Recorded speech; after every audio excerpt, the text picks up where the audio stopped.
Good morning. We're recording this. We made it before 1 a.m. That's pretty good. Yeah. Eagles drafted a football player. That's what they drafted. And we're not going to call him a linebacker. We're not going to call him an edge. He's a football player. He's a defensive player. He's a front seven player. Jihaad Campbell from Timber Creek, IMG Academy, one of those football academies down in Florida. But yeah, it's an interesting pick. It's been a fascinating day. I said in the preview show they wouldn't pick at 32, and I was right. It was close. It was 31, but they got a player that they really like, and a player that, if he had been healthy, probably would have been a top 10, definitely a top 15 player. Had shoulder injury this past year and dropped in a lot of people's. It was interesting how he said we kind of suspected in the past few days that he would, there's an illusion of a guy dropping like as the day goes on. They kind of knew that he would be available somewhere late in the first round, and they went up and got him. They did. This is the Eagle Eye Podcast, by the way. We're presented by Nissan, Reuben Frank, and Dave Zangaro. So it was kind of an eventful draft before the Eagles picked. Then we get into the 20s, and there are some reports the Eagles are trying to get up into 23 with the Packers. They end up not doing that. And then with the next pick, the Vikings select Donovan Jackson. So you're thinking, well, maybe he was the guy they were after. We'll never really know. how he said that the whole time they were going after Jihaad Campbell, which, look, it does make sense because he was, at least consensus-wise, supposed to be drafted way earlier than he was, which has kind of become a theme of the Eagles drafts over the last couple of years. Yeah, that was true for Nolan Smith. It was true for Quinyon. It was true for Cooper DeJean. And Jalen Carter. Yeah. I mean, we kind of didn't know how that was going to go, but talent-wise, yeah, you're right. And it used to be they would take guys and be like, "What? They're taking them now?" So it's kind of reversed course. I want to get back to that, by the way. Let's talk about the player, a little bit. You kind of mentioned it that they talked about his versatility in their post day one press conference. Howie Roseman and Nick Sirianni, without being prompted, Howie was already talking about his capability as a pass rusher. I don't think they would draft just any off-ball linebacker. I think it is because of how versatile, how explosive, how athletic this guy is. And I think Vic Fangio being here plays a big role too. Yeah, I couldn't agree more. You really trust a guy like Vic to understand what Campbell does well and how to accentuate that part of his game, no matter where he's lining up. We were joking about 1979 and the last time they drafted an off-ball linebacker.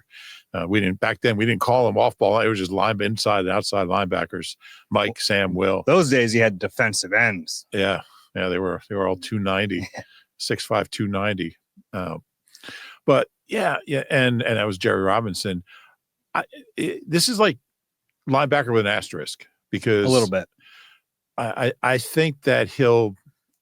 Yeah, you're right. If it was just linebacker, they don't take him. And I think one of his biggest strengths is getting to the quarterback, more than maybe the linebacker part of, playing off-ball coverage and that kind of thing.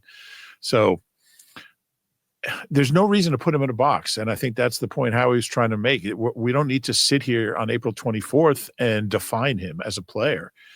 And this is kind of, you talk about positionless football. This is kind of a new thing relatively in football where guys, positional versatility is such a plus now. And you're running so many different schemes and formations and fronts and moving guys around that if you have different skills, it's now a plus. Where I think there was a time where if you couldn't define a guy as an edge or an off-ball linebacker, he might go in the fifth round. Or you would draft him and say, look, he's a linebacker or he's an edge. And I think Howie's in a position now where he can, we're just drafting a football player here and we'll get him into the building and we'll coach him up. We'll get him healthy and we'll hand him over to Vic and he'll find ways to use him. And look, Howie's track record and Vic's track record are good enough for me that I trust that they're going to find ways to use him in a way that's commensurate with his being the 31st pick. Yeah, I think that's well put. And I think the Vic part of it is big because if you're talking like positionless football, which I'd laugh at a little bit because it really isn't, but I think it starts with not really having a scheme, which is another thing that's kind of a farce. Like every coach runs some scheme, but Vic is so malleable week to week that I think it really does help having players with varied skill sets to fill in those holes. And so like from that perspective, yeah, I think this makes a lot of sense. Now, am I a little surprised that they drafted Jihaad Campbell? Like, yeah, I am a little bit. I thought this was going to be a trench day. You have a Donovan Ezraku still out there. I thought that was kind of an easy pick. That's where I thought they were going. Yeah, earlier in the draft, the defensive tackles we thought made a lot of sense were off the board earlier than maybe some people expected. So that changes the math a little bit too. But like in terms of the value of the pick, this is another one where, at least based on consensus, the Eagles killed this one. Yeah. And usually with these guys that drop because of injuries, I mean, like 2 years from now, nobody's going to be talking about his shoulder. Right? Maybe even a year from now. It's interesting how, there's guys that have debilitating, like legitimately debilitating injuries that they're never the same player. I don't think anybody expects that in this case.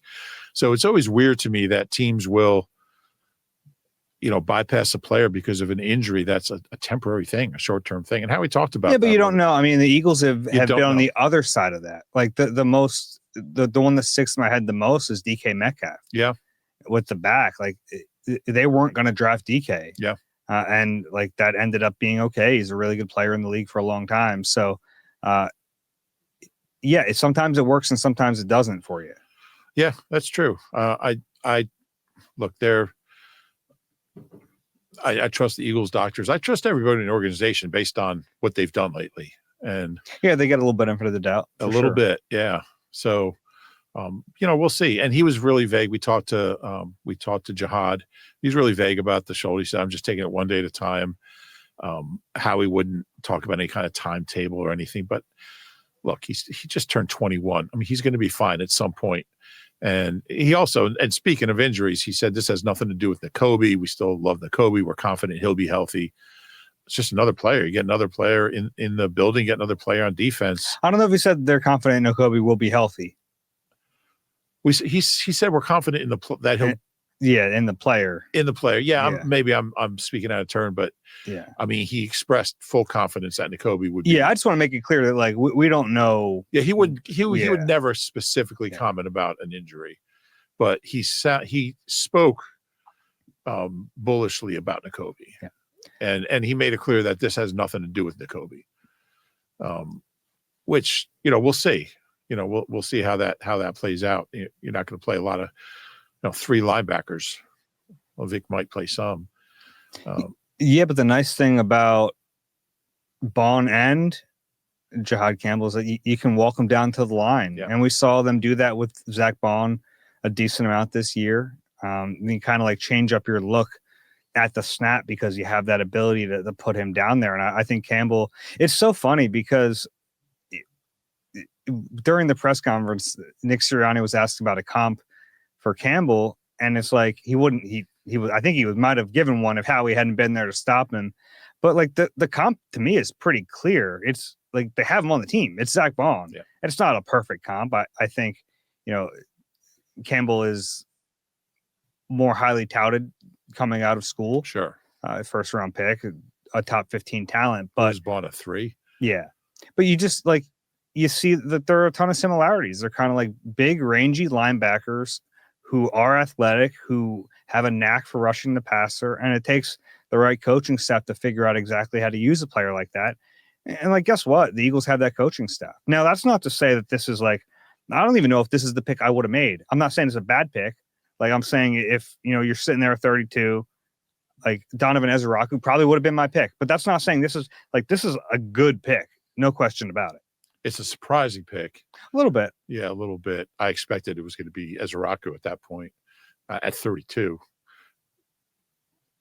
Yeah, it's an interesting pick to me. And I think there'll be times you'll see Bond and Campbell both on the field and they're interchangeable. And you're right. Positionless football is really a misnomer because it's actually the opposite. It's a guy with multiple positions. Sure.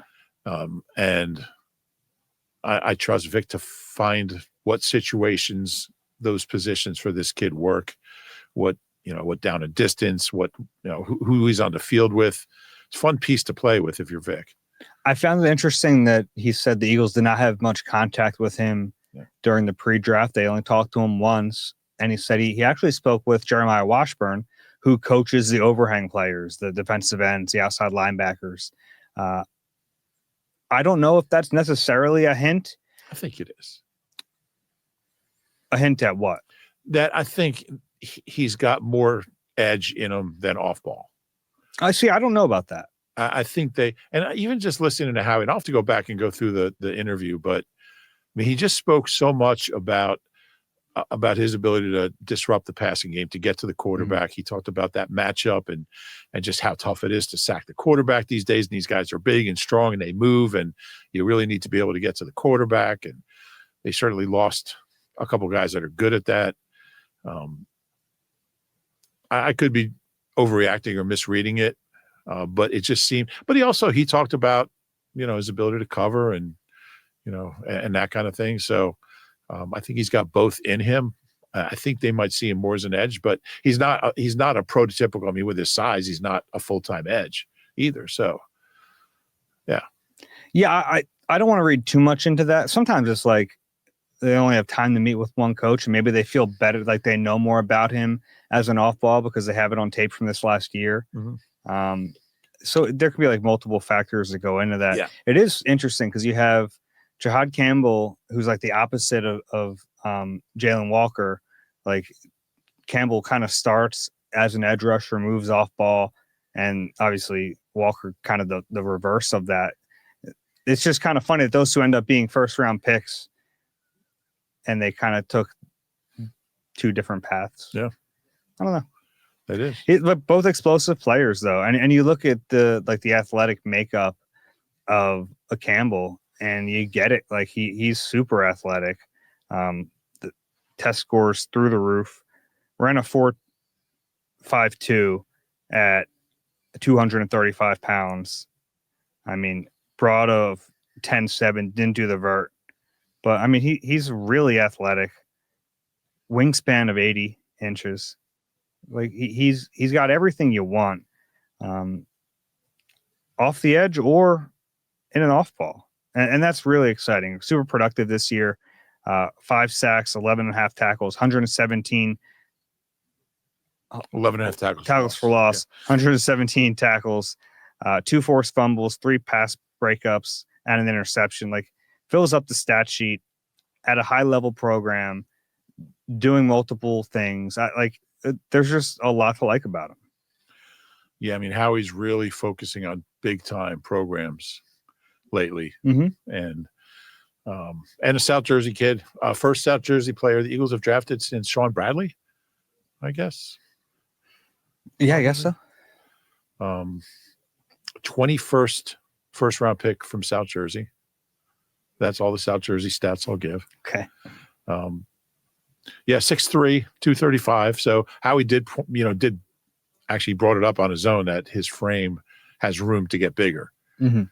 I don't know how much bigger you want him to get if he's going to be an off ball. Yeah, that's kind of the tricky balance you got to strike if he's going to be toggling back and forth a little bit. How much do you think he can toggle back and forth, or how much do you think they need to find a position for him?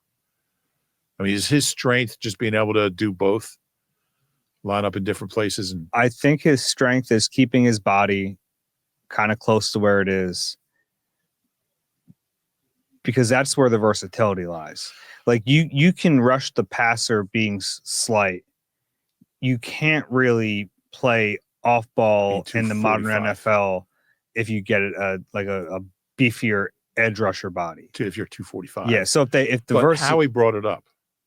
Okay. Yeah. Howie brought it up. So that's just another little piece of evidence that tells me they look at him more as an edge. But yeah, I think you're reading too much into that. Maybe. Honestly. Yeah, because I think they're touting the versatility, and I think you start to lose that if he bulks up too much. Probably true. It's just that, when Howie brings something up, there's a reason for it, usually. Mm-hmm. But Howie's also not the coach, and they have a defensive coordinator who's pretty strong-minded. That's very true. and like a little over a year ago, Howie's talking about Zach Bond playing edge rusher, and Vic gets his hands on him and puts him at off ball. So like Vic's going to make that decision. Yeah, there's no question about that. I like the pick. I like the player. I'm intrigued by him. I think there's a lot to like about him. Just for giggles here, who would you have taken if they don't trade up? And so Howie did explain the trade up. He basically said we were trying all through the 20s to move up and get this guy. And when you're so close, like what's giving up a 5th round pick to ensure that you get him and no one trades it? I don't think they're worried about the Chiefs beating him. I don't think the Chiefs are going to go and draft him, but I think they're worried about another team jumping up. Yeah. I think that's true. And I think he wanted to just get rid of a 5. Yeah, I mean, they have 3 now. Yeah. I do want to find out how they decide.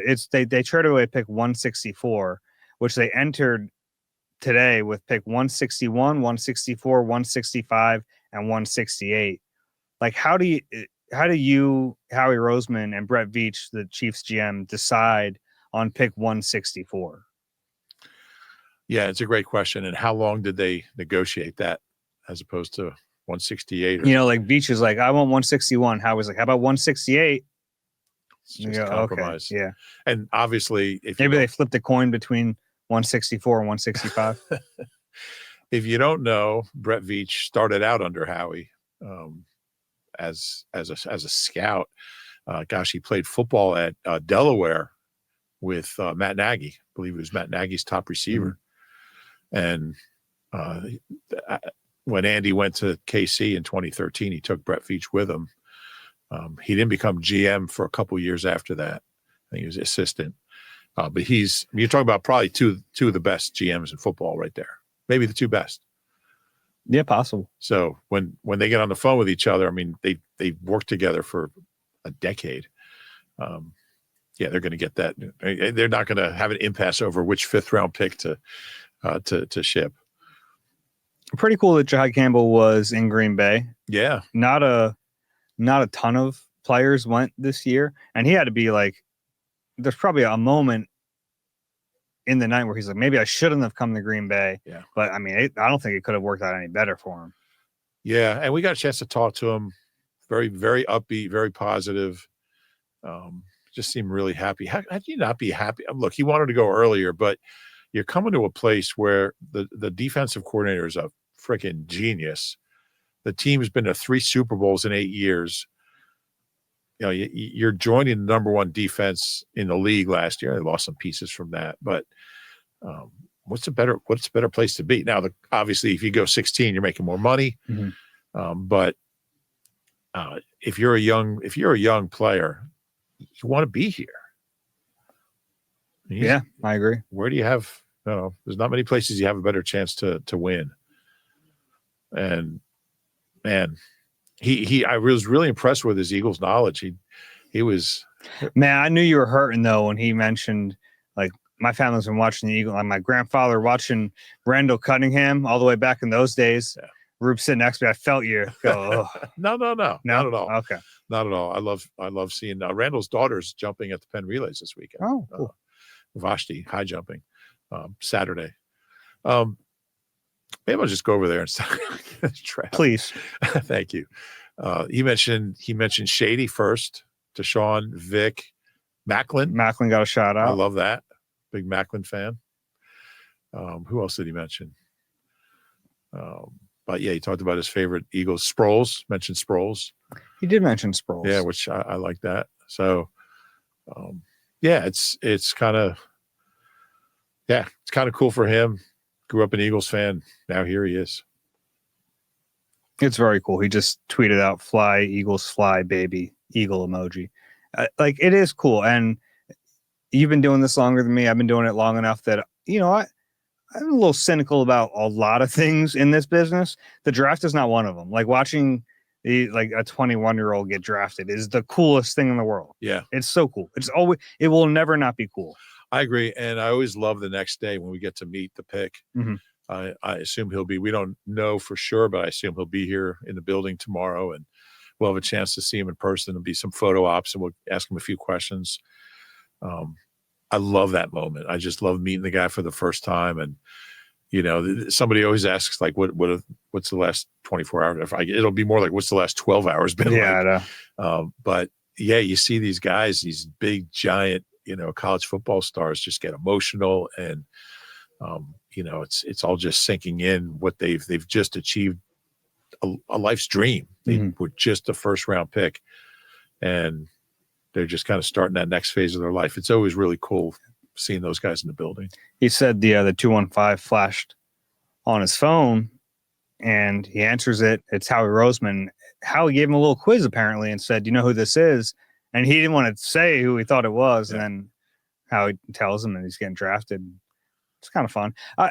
It is interesting. So in recent years, the Eagles have done a lot of homework on the guys they've drafted. Like those 30 visits used to be like smoke screens for them. Right. In recent years, they've really used those 30 visits, and they've drafted a lot of the players they brought in. What do you make of them not having a ton of contact with Campbell? Is that a misdirection, or do they think he wouldn't be available? It's a great question. I was wondering the same. And, it's a little risky. Obviously, that blew up in their face in 2019, was it? With Dillard? Yeah. Now, it doesn't mean they didn't do more homework on Campbell than they did Dillard. Right. Yeah. They just didn't have. But, I mean, they did meet with him. They did get to know him once. So, I'm not too concerned about that, but it is notable. Oh, yeah. I'm not saying it's a concern. I'm just saying it's a little deviation from what the last few years have been. Yeah. I wonder if it was a little misdirection. Maybe. That's fun if that's the case. Yeah. Let me ask you another little conspiracy thing. Are you buying that Campbell was their target in the early 20s when they were trying to trade up? I think so. Yeah, I think I buy that. Okay. You're skeptical. I'm a little skeptical. Yeah. We'll find out. Yeah, probably eventually we'll find out. Yeah. I don't think it's like out of the realm of possibility. Because he is, on consensus board is way high. I think Daniel Jeremiah had him, like 12th or something. Yeah. Dane Brugler had him 14th. So in terms of value, like that does line up.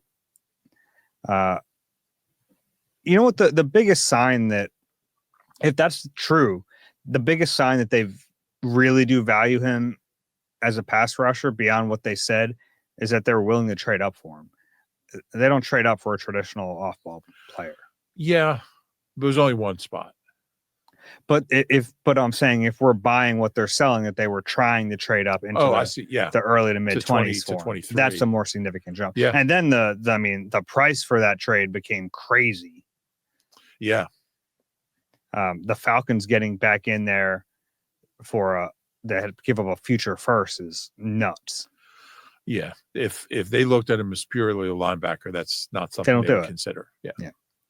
What do you make of like the last few drafts, like drafting consensus players? It's really worked for them. And then on the flip side of this, you look at Dallas, and maybe Tyler Booker's been a really good player for them. I think they have a really good thing going with their line, but way ahead of consensus. Yeah. Do you have any views on that? Because I think it is important in a way. Not that like Booker won't be a good player, but it seems like Howie just has a better sense of how to maximize the value. Now, maybe you don't value the consensus board, right? Maybe you're saying, well, that consensus board means nothing. I don't think that's true. I think it does mean something.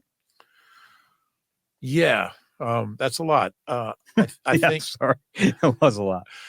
I don't think there's a GM that, and I think we talked about this on one of the shows tonight, that better understands, I don't even know how to describe it, the relationship between a player's ability and the value of that pick. Yeah. It's about maximizing value. Yeah. It's not about just taking the best players. Right. It's about taking the best players and maximizing the value of a complete draft. Yeah. Yeah. And I don't think anyone kind of understands that relationship better than him. He's got such a knack for understanding where somebody's underdrafted, where they're overdrafted, and just taking advantage of the inequities that present themselves. And It served him well. He's gotten so much better at this. Yeah, and it was funny. I don't remember who tweeted it now. It was a report that, this draft, a lot of teams were just thinking we have different opinions on players than other teams. We're just gonna feel comfortable taking the players we think but that's not the way this works. Like, you're not drafting in a vacuum. You have to take into account what other teams are going to do. Sure. Like, that's because that's the chess of it all. You're not playing checkers, right? You're trying to maximize, and you're trying to. It doesn't mean you won't get burned at some points, but you're trying to maximize because you think you have an idea of what the rest of the league is going to do.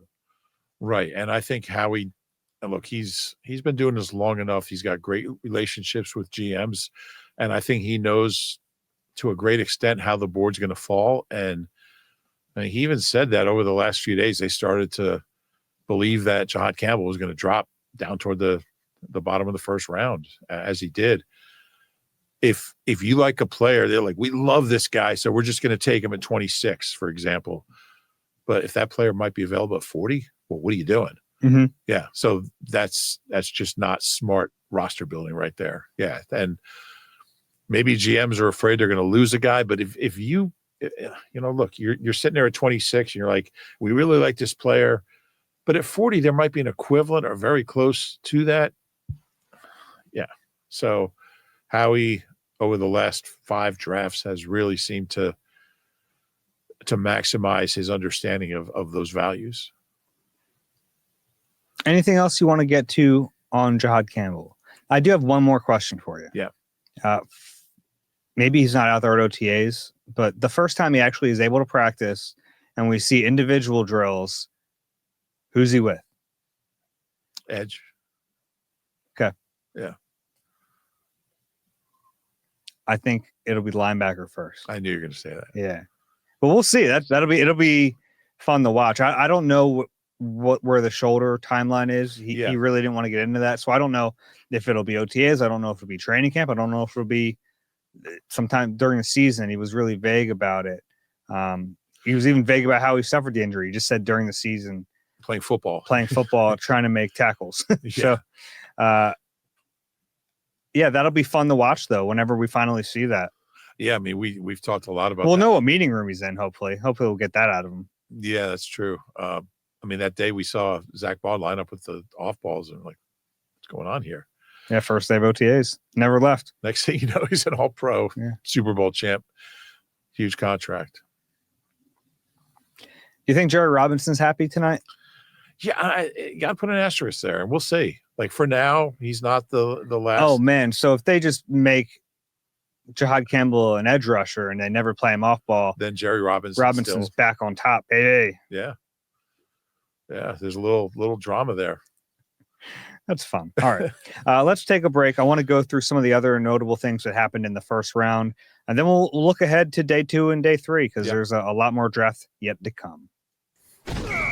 You deserve a car that thrills you, a car that puts goosebumps on your goosebumps. At Nissan, we've got everything from turbocharged SUVs to 100% electric vehicles that'll make your heart beat faster.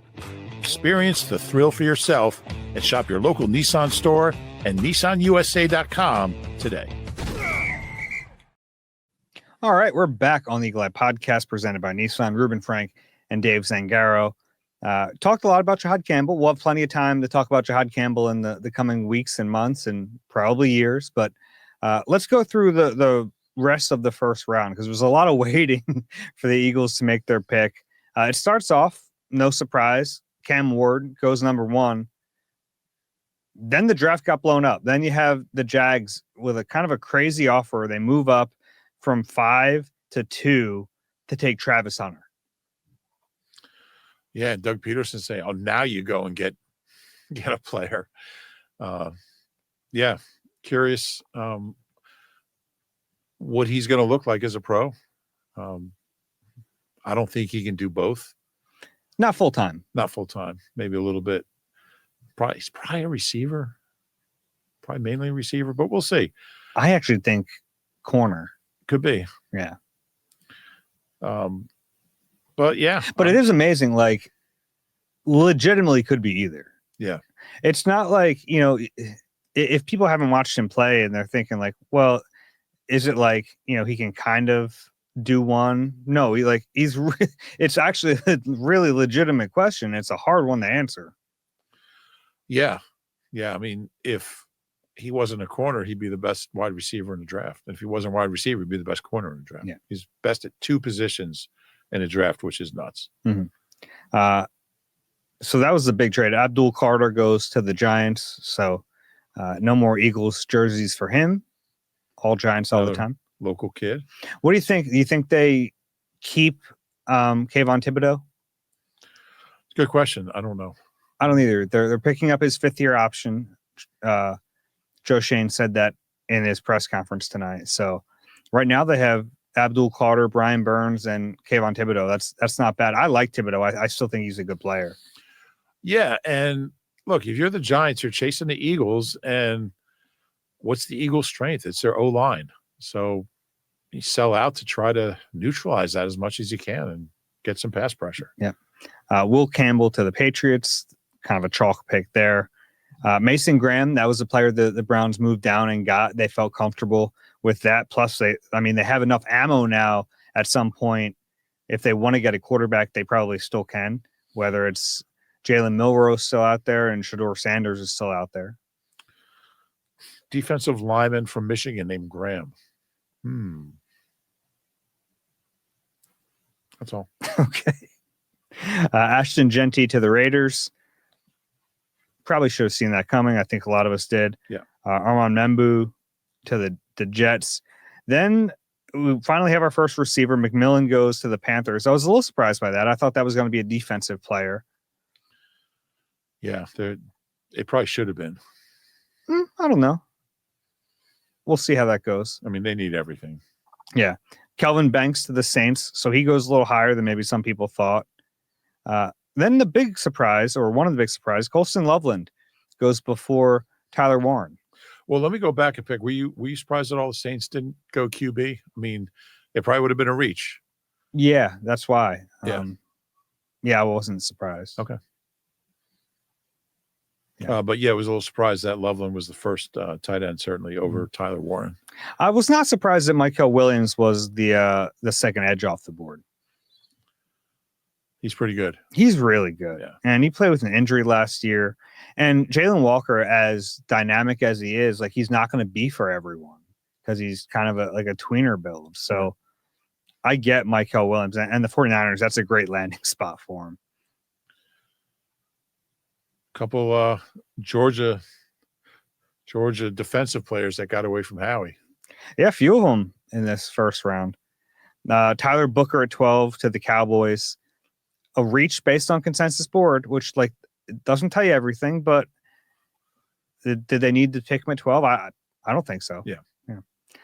Kenneth Grant, another Michigan guy, goes 13, which is the same pick where Jordan Davis went a few years ago, which is kind of funny because they're a bit similar. Mm-hmm. Then Shane Steichen gets Tyler Warren. I think that's a great pick for Shane and that team. I think they really wanted Warren, and I bet you they were pretty shocked that they got him at 14. Yeah, I would think so. Yeah. Then the Falcons get Jalen Walker. We'll get back to the Falcons in a minute. Cardinals take Walter Nolan. This was the one that I think kind of hurt for Eagles fans watching the draft because Nolan was the guy that everyone talked about leading up to it. But, man, we did our on-the-clock mock draft, and I had the Cardinals taking Nolan. I think that's a really nice fit. Yeah, I do as well. He's one guy I'll definitely have an eye on in that defense. He's a guy I thought might be there later. Yeah, it's kind of a weird thing. Like, he was this fast riser, and then Daniel Jeremiah, who I have more respect for than anyone doing this, didn't have him in his final mock draft in the first round. And you're going, wait a second, does he know something the rest of us don't? Right. And then he goes 16. Yeah. The Cardinals to me were way back in free agency. I thought, man, that's a great landing spot for Milton Williams. So it's the same reason I thought Nolan made a lot of sense. Yeah. Shamar Stewart to the Bengals, like that for them. Trey Hendrickson, we'll see what happens. Gray Zabel to the Seahawks. really high floor, can play a bunch of positions. Egbuka to the Buccaneers. Mike Evans kind of on the tail end there. Jahdae Barron to the Broncos. That was a spot where everyone thought Omarion Hampton was going to go. They need a running back. It felt like they're just going to fill a need, and they didn't. They went defense. Your guy goes 21. Yeah, Derek Harmon goes 21 to the Steelers. I thought maybe the Steelers, that would be the Shedeur Sanders spot. That's where that's what I thought. But man, Derek Harmon to the Steelers just makes so much sense. You watch him, he's a Steeler. Like he plays like that. He's Cam Hayward. They're replacing Cam Hayward with Cam Hayward. That's what they're doing. It's fair. He's going to be a good player for a long time. And if he got past there, I think he's a guy that would have made a lot of sense for the Eagles to move up and get. But I don't think he got into their target range. Omarion Hampton to the Chargers. Matthew Golden to the Packers. The Packers finally take a first-round receiver. It's been years and years and years. But that was the pick where the Eagles reportedly were trying to trade into. And then the very next pick, the Vikings take Donovan Jackson. So were the Eagles really trying to get Jihaad Campbell, or were they trying to get Donovan Jackson? Fair question. Or maybe Malachi Starks was the guy, because the Vikings, you look at them, and DB made a lot of sense for the Vikings. Harrison Smith is 36 now. I think Starks would have been a good fit for them. But then after that, you have the Giants trade up. They had to give up a lot to get in and get their quarterback, Jackson Dart. And then the Falcons, I mean, they had to outbid the Eagles to get into that spot to get James Pierce at 26. I'll give you a little stat that just blew my mind about the Falcons. They have not had a double-digit sack player. Vic Beasley in 2016. Yeah. And they've been searching. Yeah. And man, 31 sacks all last year.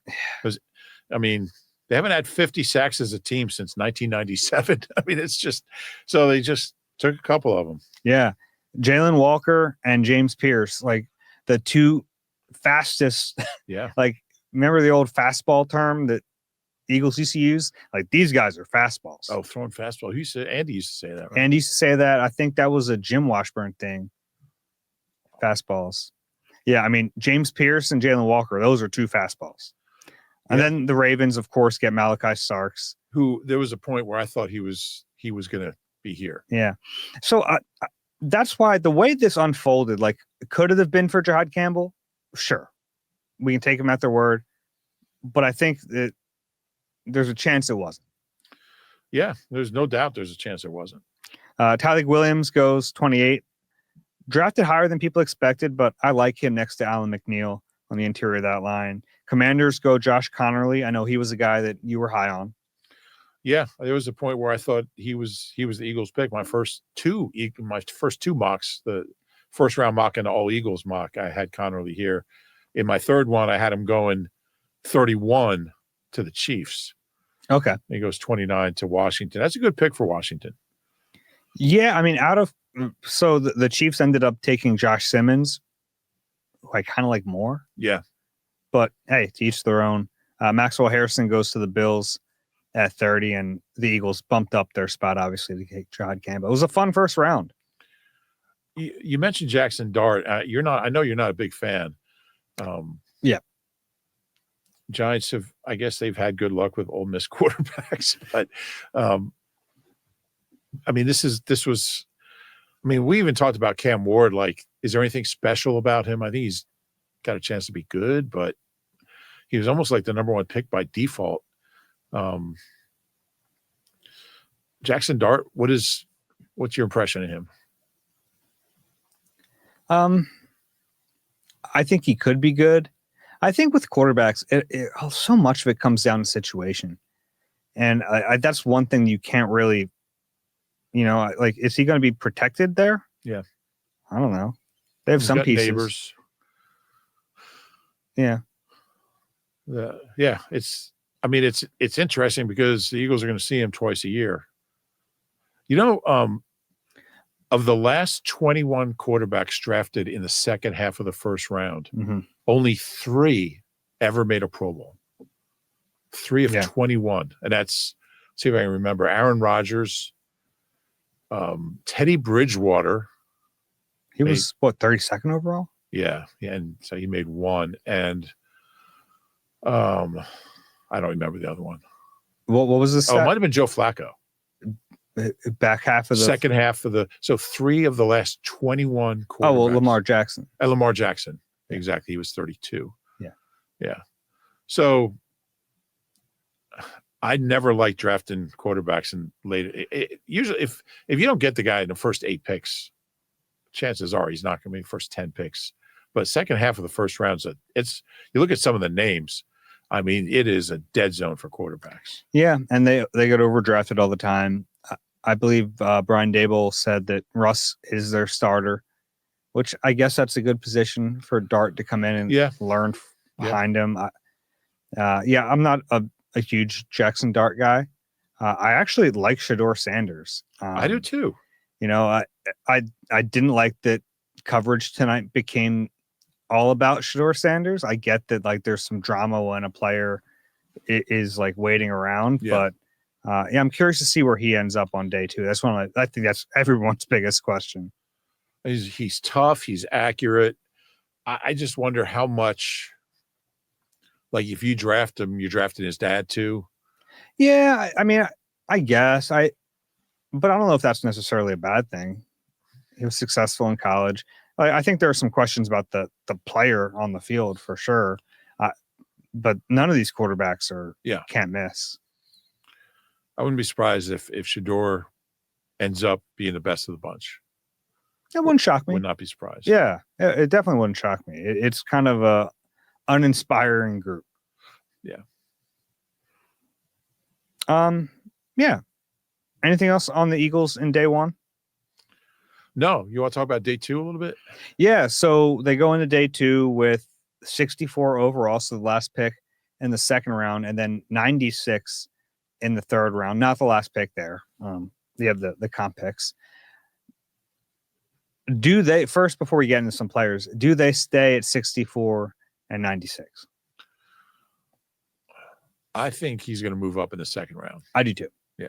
I think he'll keep 96. I mean, I'm just going to say he'll keep 96, but I think he's going to move up into the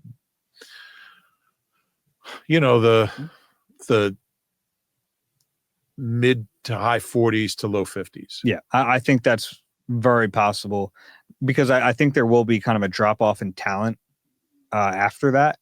Now, maybe the things are falling their way and they don't need to, but I think a trade up makes sense, which is why I'm putting together a list of options going into day 2.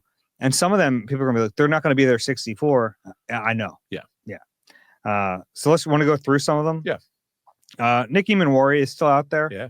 There was a lot of talk like him or Malachi Starks. I think Starks would be a better fit for the Eagles, but he's gone. So Eamon-Warry's out there. Xavier Watts and Jalen Reed, the other 2 safeties who might go in the second round. Andrew Makuba from Texas could be a 3rd round pick, perhaps, for the Eagles. Maybe a 2nd if they stay at 64. Those are the safeties who are still available. Edge rushers, Ezraku, still out there. Nick Scorton, who just feels like an Eagles type of player, right? Had a visit here. Landon Jackson is out there, who'd probably be a 2nd round pick. I have to put Josiah Stewart in there, my guy. I don't think drafting Jihaad Campbell would stop them from taking a pure edge rusher. Oh, I totally agree. Defensive tackle, there's a few out there. And Mike Green's still out there too, right? Mike Green is still out there. Yeah. I left him off the list because I just don't know where they are on him. Yeah. With kind of the off-field stuff. Yeah. I mean, but it's a interesting name if they aren't concerned about the off-field stuff. Oh, sure. Yeah. He's really talented. Yeah. And I could see them kind of taking advantage of other people not doing their homework on them, or, I mean, if they're comfortable with them. Mm-hmm. There's a name to keep an eye on. Yeah, I mean, 17 sacks at Marshall last year, most sacks of anyone in the country. So production was there. Some defensive tackles, Tramar Turner from Texas A&M. I know Alex, our producer, is a big fan of Turner, so I think he'd be a nice fit. TJ Sanders from South Carolina, Joshua Farmer from Florida State. Some tight ends on the board. Mason Taylor's still out there. Elijah Arroyo from Miami, Harold Fenton Jr. from Bowling Green, really dynamic player. Huge production. Yeah. Scott Leffler, his head coach, is the Eagles quarterbacks coach. I think that would make some sense.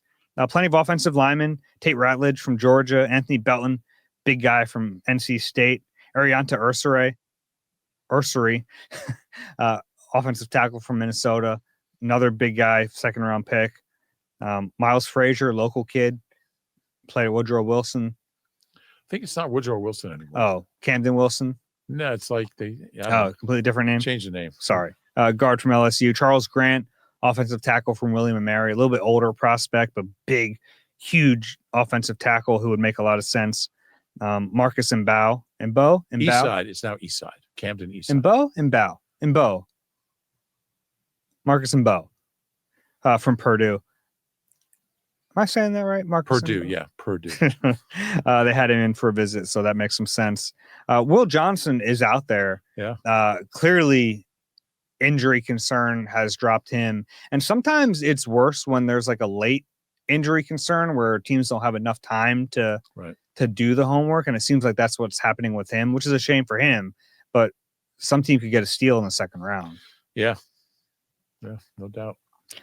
Jacob Parrish, Kansas State, probably a nickel in the league, but has played outside really fast. I think that'd be a fun pick. Isaiah Bond from Texas, speed receiver. I have to narrow this down to like 15 or 20. A lot of good players out there. I do think there's like a certain point though where it's going to drop off and you want to get into the spot before that happens. Yeah, it's just a matter of whether, how much you're going to have to give up. And I don't think Howie's going to have trouble conjuring up the picks to give up to move up. Yeah, I mean, 11 or 12 picks next year, which he doesn't want. You're not going to use them all. Now, you can keep them and use them next year and parlay them into something in the next draft class. That's certainly possible. Sure. But if a player's there, he's got the ammo to move up. Exactly. Yeah. And that's how he views these picks. That's how we should view them. We keep saying 12 picks next year. It's probably going to be 11. Yeah. I think one of their comp picks is going to get canceled out, but still, you have a lot to work with. Yeah, and that's all part of the philosophy of not re-signing guys, letting them leave, and signing free agents who, for the most part, aren't going to affect the comp pick formula. And it's all part of the plan. Now he's got all these picks to do what he wants with. Do with which he wants, whatever. Yeah, it's late. You're trying. Any of the names I mentioned or anyone else who I didn't mention kind of pique your interest on day two? Yeah, I mean, a bunch. I mean, I'm intrigued by Mike Green. And again, we don't know what they think of him. And, he's a guy who was never charged with anything, was never convicted of anything. Dom, this is where Howie really trusts Dom and the work that he does, gets to know these guys and gets as much information as possible. So he's certainly an intriguing one for me. I mean, the player is, the player is special, I think. Yeah, a really good player. For me, Mason Taylor. Go get Mason Taylor. Love some Mason Taylor. Get your tight end. I would do that. Where would you? What's too like? What makes sense for him? Where range? You mean like where would you want to go? I probably wouldn't go just in terms of what it would take to get up there. You're not getting into the 30s. Yeah. So I think like 45 or later. Yeah. Do that in a heartbeat. Yeah. If he's you never know. If maybe he's one of the first picks in the second round, but if not, he's a guy that I would trade up to get. A lot of good players. I love the draft. This is fun. It was a fun day. It was a fun day. Yeah. And they actually drafted a player, which makes it more fun. Like if they traded out, like, all right, we'd do the pod, we'd talk about it, but it's so much better to actually get to talk about a player that is coming to Philadelphia. Yeah, and he's a really intriguing player to me. Mm-hmm. He's a guy that I think has so much upside, has so much. There's so much to like about him, and he's not a finished product. He's going to get better. There's no rush to get him on the field for 50 snaps a game. That's not going to happen. But I'm just fascinated to see what Vic can do with him. Absolutely. All right. This is a fun day one of the draft. We're not going to take questions probably during the draft, but send them to us, right? And we'll get to them maybe at the final pod of the draft or next week some point. Yeah. Email us, eagleeye@nbcuni.com. We might even do, and we haven't talked about this, we might be able to do just an all mailbag pod next week. No, maybe we could do that. Yeah, we could do that. Yeah, I like that. So yeah, send us some questions there. If you enjoy the Eagle Eye podcast, please rate and subscribe wherever you get your pods. If you're watching on YouTube, please click the like button and subscribe there as well. Rube, any final words at 1:48 a.m.? This might be a record for us. Late? Yeah. No way. No? Nah, no way. Okay. Yeah. Super Bowl was like 3 a.m. Yeah. Sun was coming up, I think. It was. Fun day. All right. Keep it going tomorrow. For Rube, I'm Dave. This has been Eagle Eye presented by Nissan. We'll talk to you tomorrow.